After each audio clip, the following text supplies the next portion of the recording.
tone, please leave a message. God, you call me by my name. The love you give me, I just can't deny. I was trying to Uber some food, but unfortunately it's not working out in my favor because she said they don't have fruit trays, which is totally a lie.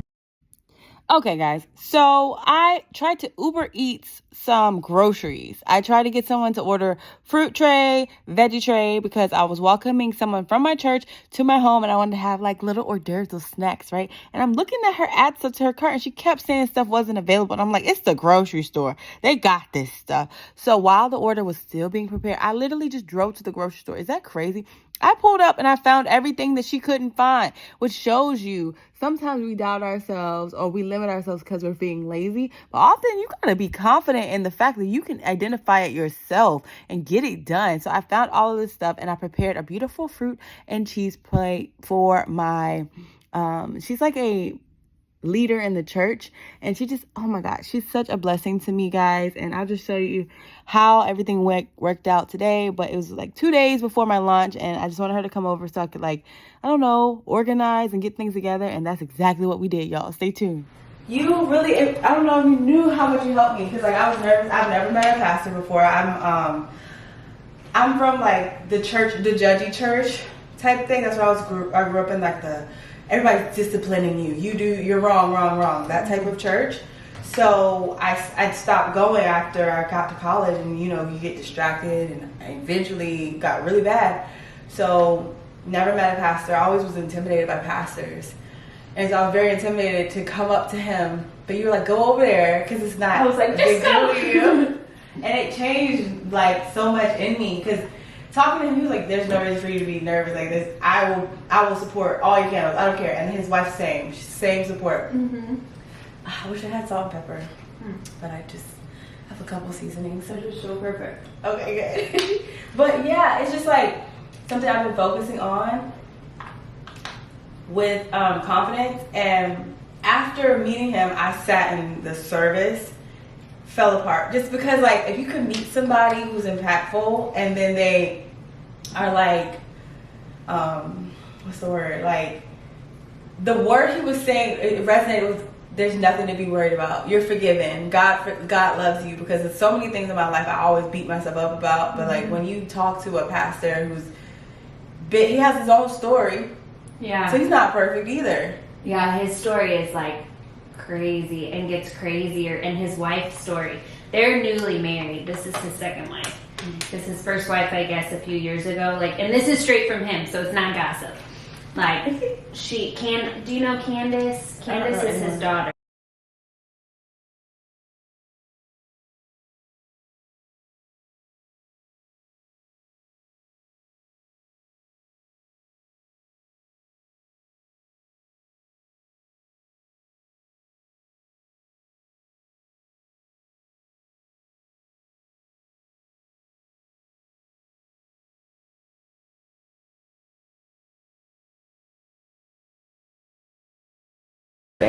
That looks so pretty. Yeah. So exciting. Okay, so yeah, I've always wanted to. Because I have a Suburban and he has the kids. Like, whoever has the kids has the Suburban. I know. And soccer mom for sure. Soccer mom. Hey, and he gets so mad at me for saying this, but I humbled myself, okay? Because we had an Escalade order. Wow. And I canceled the Escalade and got the Suburban. And saved us like 30 grand, but you guys are rich. What the heck? Every time I see a Suburban or a Escalade, though, I cry a little. So I'm like, stop it. So we can get it one day, or a G-Wagon. If you start your own business, you get free G-Wagon. I don't need it.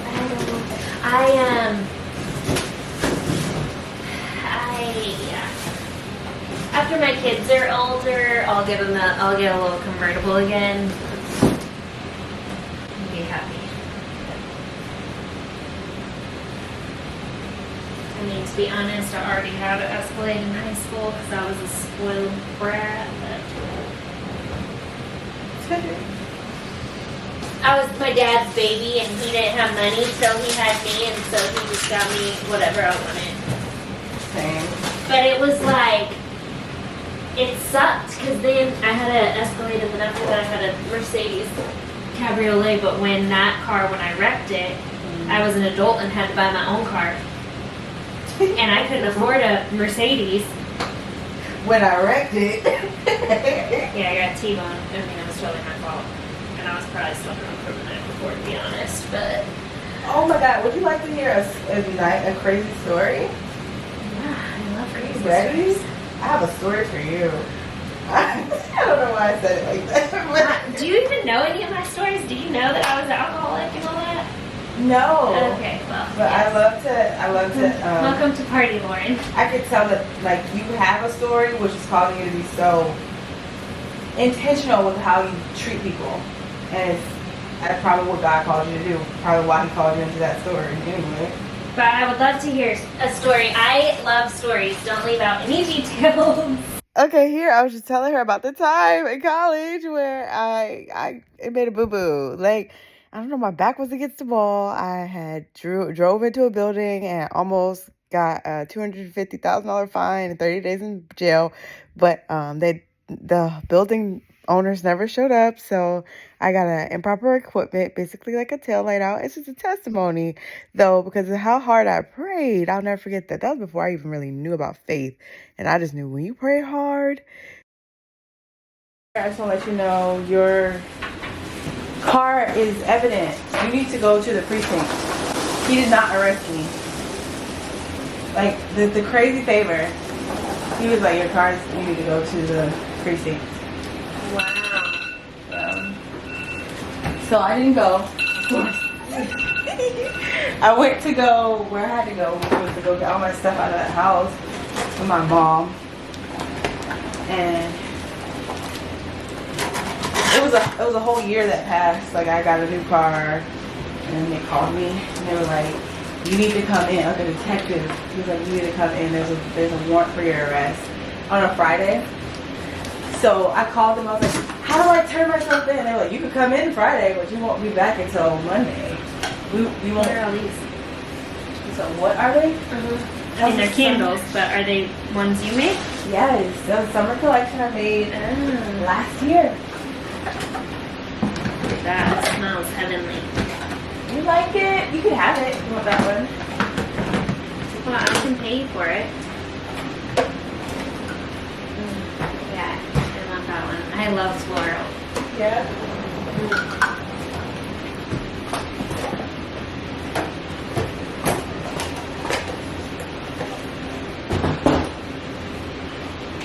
But yeah, it was like a pending case, and the moral of the story is I went to court, panicked. That was right when Orange is the New Black came out, and I was freaking out. I was like, this is gonna be this is gonna be. So I came in to the jail to turn myself in, and my mom and her fiance were there, and because they were behind me, I think that the person saw like there's people here, she deserves a second chance, so I didn't have to go to jail. Like, I just had to do the thing where they put you in handcuffs and walk you to this room, and you have to go to like a court. The magistrate or whatever. Yes. Here's a few more stickers. Yes. So I did that, and it was pretty much wild because then I've never been like in trouble, and I was so in trouble. They were like, if you don't show up to court, you will go to jail for referral. So I just remember I showed up to court. I prayed so hard. Oh my God. And then they didn't show up. The hotel didn't show up. It was supposed to be $250,000 damages. Shut up. They didn't show up? I had a real estate That's lawyer. so awesome. Like, my lawyer she didn't even do that. And so I came outside of the courthouse. She was like, come on here. I just want to let you know they didn't show up. The witness showed up though. The girl who walked out and saw me showed up. So I was done. Like, she was going to say, I saw her. Yeah. And then I was going to be like, done. And then, no. So I wonder why they didn't show up. it had been a year. They probably got their insurance, Yeah. like whatever. What is this? a light. I need to set it up. It has to stay in the box. I don't know. Yeah.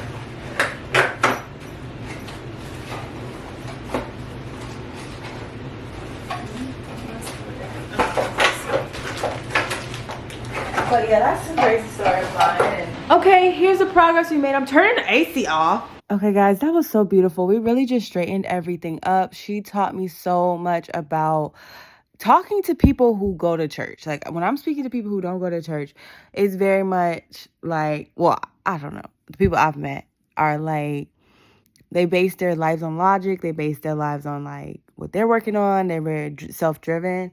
And listening to her, I'm all paranoid, expecting like that type of feedback. Like, oh, you're just gonna like be jealous of me, or oh, you're just gonna try to compete with me. It was just this one moment of her just supporting me. She's doing great on her own. She doesn't care what I have. She's doing great on her own. It was just really refreshing. And then to take it a step further, she prayed for me before leaving. Like, before leaving, I had no idea this was gonna happen. She's like, she doesn't even like to do this because, I mean, everybody has their own testimony. She's not perfect. And just getting out of her comfort zone, praying for me. And I'm like, wow, that's so crazy. Like, imagine how many people I could help if I pray for them. They get I get justice. But it was just so powerful because it was like the one person. I've never met anybody who prayed for me. Nobody randomly just came up to me like, let me pray for you. Especially coming in my house, nobody's prayed for me. It's always been like, oh, you got all this? This is all you got? Oh, yeah, well, here's what I got, and blah, blah, blah. And just to have someone who's just coming to you humbly, it doesn't matter what I have, it doesn't matter what she has. It's just about like, I see where you're struggling and doubting. And the thing she said in the prayer couldn't be conveyed through like a super serious, churchy, like perfect person. She's not perfect, but she conveyed to me how impactful it is to lean on God and let God lead you. I hope that this could give you guys insight into, you know, the fact that you can have genuine friends. There are people out here who are really genuine. And stay tuned for tomorrow because I'm making candles. And yeah, the Christian candle collection goes live tomorrow. And I really hope you guys will support me. And yeah, just stay tuned for the video. All right, bye. God, you call me by my name. The love you give me, I just can't deny. Yeah.